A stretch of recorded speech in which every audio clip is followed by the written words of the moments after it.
Hi friend, good morning. This is Ravi and you watching my A to Z study. दोस्तों, Jharkhand TET का class आपको जैसे मिल रहा है एज इट इज मिलते रहेगा। आज भी शाम को मैथ का क्लास आ रहा है, तो प्रिपरेशन पे कोई कंजूसी नहीं। एग्जाम आज नहीं तो कल होना ही है। Not only you, more than 6 lakh candidates they are waiting for the Jharkhand TET. बिल्कुल कंप्रोमाइज मत कीजिए, पढ़ाई अपने जगह में सही तरीके से रखिए। कल के तारीख में ह्यूज वैकेंसी भी आएगा और झारखंड टेट भी होने वाला है। पढ़ाई करना काम है हम लोगों का। तो आइए आज हम एक वैकेंसी का रिलेटेड इंफॉर्मेशन लाए हैं जो कि नवोदय विद्यालय समिति शिलंग से आया हुआ है। दोस्तों, अभी हम नवोदय विद्यालय समिति का होम पेज में है शिलंग रीजन का। और आइए मैं आपको दिखा देता हूं कि नोटिफिकेशन कहाँ पे मिलेगा। मैं सोचा कि चलो ये हेल्प थोड़ा हो जाएगा आपको। देखिए, मोर करिकुलर में जब आप क्लिक कीजिएगा, ये आपको डायरेक्ट रीडायरेक्ट कर देगा इसी पेज में। ठीक है, नवोदय विद्यालय समिति शिलोंग से ये वैकेंसी आया हुआ है। वैकेंसी ओपन हुआ है आपका 4 तारीख को और इसका क्लोजिंग डेट है आपका 14, मतलब आज हो गया 11 तारीख। अभी भी हम लोगों के पास में 3 दिन का टाइम है। दोस्तों, जब तक वैकेंसी नहीं आ रहा है, रोजगार मिलना जरूरी है। इसीलिए मेरा ये सभी से रिक्वेस्ट है कि आप लोगों का जिनका भी क्वालिफिकेशन इसका रिक्वायरमेंट के अनुसार है, प्लीज इसमें अप्लाई कीजिए। होगा नहीं होगा ये तो बात की बात है, कम से कम अप्लाई तो कीजिए, ट्राई तो कीजिए। हो सकता है कि हो जाए। और यहाँ पे भी सैलरी कम नहीं है, 30,000 के ऊपर में है। जितना भी वैकेंसी है सारा का सैलरी जो है वो है मोर देन 30,000। सो मेरे यही रिक्वेस्ट है कि वीडियो को थोड़ा सा टाइम निकाल के देखिए और अगर अच्छा लगा, आपका क्वालिफिकेशन इसके अकॉर्डिंगली है, तो जरूर एक बार ट्राई कीजिए। हो सकता है कि आपका हो जाए, क्योंकि आप भी पीजी किए हो, बीएड किए हो, सारा टैलेंट आपके अंदर में है। कोई भी एंगल में आप कम नहीं हो। खुद को डाउन कभी नहीं सोचना है। ठीक है, तो आइए डिस्कस कर लेते हैं, जान लेते हैं एक एक चीज। यहाँ पे पहला है आपका पीजीटी के बारे में देख लेते हैं, जिसका biology, chemistry, economic, English, geography, Hindi, history, math, physics और बायोटेक, इतना जो सब्जेक्ट्स है इसके ऊपर में वैकेंसी है। पीजीटी की बात कर रहा हूं। फिर उसके बाद टीजीटी का। टीजीटी में आपका English, Hindi, math, science, social science और इसके अलावा लोगों का जो लैंग्वेज के ऊपर में है, आसामी, नेपाली, बंगाली, खासा, ये सारी चीज उन लोगों का लैंग्वेज में है। इसमें भी आपका अच्छा खासा वैकेंसी है। इसके बाद फैकल्टी का है, ठीक है ना। फैकल्टी कम सिस्टम एडमिनिस्ट्रेटर जो है उसमें भी 92 वैकेंसी है।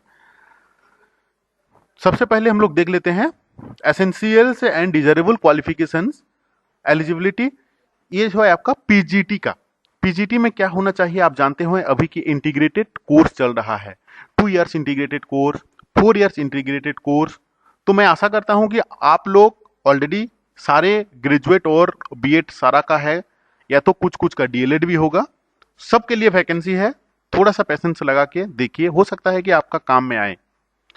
दोस्तों, इसमें क्या है ना कि जिसका पीजी है, क्योंकि वेरी रिसेंटली जो भी मेरा वीडियो देख रहे हैं, आशा करता हूं कि बहुत ही कम स्टूडेंट होंगे कि जो इंटीग्रेटेड कोर्स कर रहे होंगे। नहीं तो most of the students they have already completed their BEd, either they have completed their DElEd. So आपका क्या है ना इसमें कि master degree from the recognised university with the at least 50% mark in aggregate in the following subjects. ठीक है ना, अगर आपका पीजी है, मास्टर डिग्री है, 50% में 50% के साथ किस किस सब्जेक्ट के ऊपर में, हिंदी, इंग्लिश, फिजिकल, केमिस्ट्री या तो बायोकेमिस्ट्री, मैथमेटिक्स, ठीक है ना, और इकोनॉमिक्स, जूलॉजी, बॉटनी, उसी के अंदर में बायो पार्ट में घुस गया आपका हिस्ट्री, ज्योग्राफी, एमएससी जो भी किए हुए हैं आपका बायोटेक के साथ, या तो बीएड, नहीं यहाँ पे लिखा है कि BEd is not required, BEd जो है जरूरत नहीं है।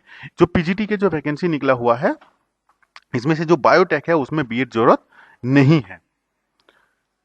बीएड डिग्री आपका इसमें जो पीजी किए हुए हैं, ये जो जितना वैकेंसी है ओनली जो है बायोटेक जो है, जो ओनली बायोटेक सबसे लास्ट वाला जो है, इसमें देखिए लिखा हुआ है आपका कि condition of BEd is not required. ठीक है ना, ओनली यही पोस्ट के लिए जिसमें एमएससी बायोटेक है उनके लिए जरूरत नहीं है। नहीं तो बाकी सभी के लिए आपका पीजी होना चाहिए 50% के साथ, और साथ में आपका बीएड डिग्री होना चाहिए। कम्युनिकेशन स्किल्स जो है आपका वो हिंदी और इंग्लिश मीडियम का होगा। दोस्तों, इंग्लिश कम्युनिकेशन स्किल्स सारे स्टूडेंट का सही होना चाहिए। भगवान ना करे, आज के तारीख में आप जानते हो कि इंडिया में only 1% students they are getting job. 1% students they are getting government job, only 1%। तो सोचिए कि रेस्ट 99% स्टूडेंट्स देख वो लोग क्या करेंगे। भाई कुछ नहीं है तो कल के तारीख में कम से कम प्राइवेट में जाके हम काम कर सकते हैं ना, तो उसके लिए आपका कम्युनिकेशन स्किल्स जो है वो बहुत ही अच्छा होना चाहिए।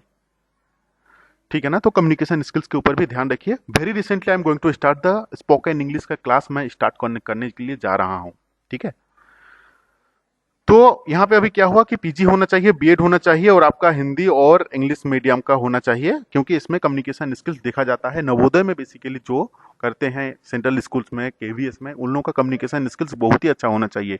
ये नहीं कि आप जेटेट क्वालिफाइड किए और झारखंड टेट में टीचर बन गए हैं, उसमें आपका इंग्लिश कम्युनिकेशन कोई नहीं देखता है। बट जहाँ पे सेंट्रल का बात आ जाता है, रेलवे का हो गया, डिफेंस का हो गया, आपका केवीएस हो गया, नवोदय हो गया, ये सारे जितना भी स्कूल्स हैं यहाँ पे जो रिक्रूटमेंट होता है वहां पे आपका कम्युनिकेशन स्किल्स चेक किया जाता है। ठीक है, अभी इसमें देखिए सैलरी भी है आपका 32,000। नेक्स्ट में हम लोग देखते हैं आपका टीजीटी का। ठीक है ना, टीजीटी का भी वही सेम चीज रहेगा, ग्रेजुएट रहेगा। ठीक है ना, ग्रेजुएट रहेगा और आपका बीएड या तो डीएलएड होना चाहिए। वही 50% वाला सीन है, एनसीटी से रिकॉग्नाइज होना चाहिए और जो इंटीग्रेटेड जो कोर्स कर रहे हैं वो एनसीईआरटी से होना चाहिए। यहाँ पे भी टीजीटी के लिए हिंदी का है, इंग्लिश का है और मैथ का है। जूलॉजी, बॉटनी, केमिस्ट्री, मतलब सारे सब्जेक्ट्स का अवेलेबल है यहाँ पे।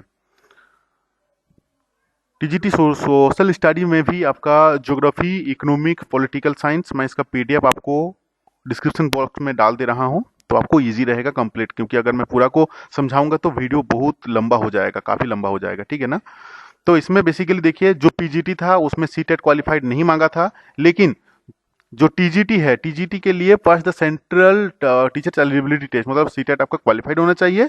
ठीक है, और आपका बीएड डिग्री होना चाहिए और साथ में आपका कम्युनिकेशन स्किल्स भी सही होना चाहिए। डिजरेबल एक्सपीरियंस जो है, क्वालिफिकेशन जो है आपका, अगर किसी का वर्क एक्सपीरियंस है रेजिडेंशियल स्कूल्स में और कंप्यूटर का नॉलेज हो, उसको ज़्यादा प्रेफरेंस मिलेगा, मतलब ये डिजरेबल क्वालिफिकेशन में रखा गया है। इनका भी सैलरी जो है 31,000 है, एज लिमिट तो 32 है या 62 है। अब आते हैं आपका फैकल्टी की, इसमें फैकल्टी कम सिस्टम एडमिनिस्ट्रेटर, इसका भी 92 पोस्ट है। ग्रेजुएट होना चाहिए और आपका डीसीए रहना चाहिए, डिप्लोमा इन कंप्यूटर एप्लीकेशन रहना चाहिए, या तो अगर बीसीए भी आप किए हुए हैं तो very good, you can apply for that. Else अगर आप बीटेक बी कंप्यूटर साइंस में हैं तो ऑल्सो आप इसके लिए एलिजिबल हैं, इसमें भी आपका 31,000 सैलरी है। नेक्स्ट जो है इसमें भी एज आपका 62 तक रखा गया है।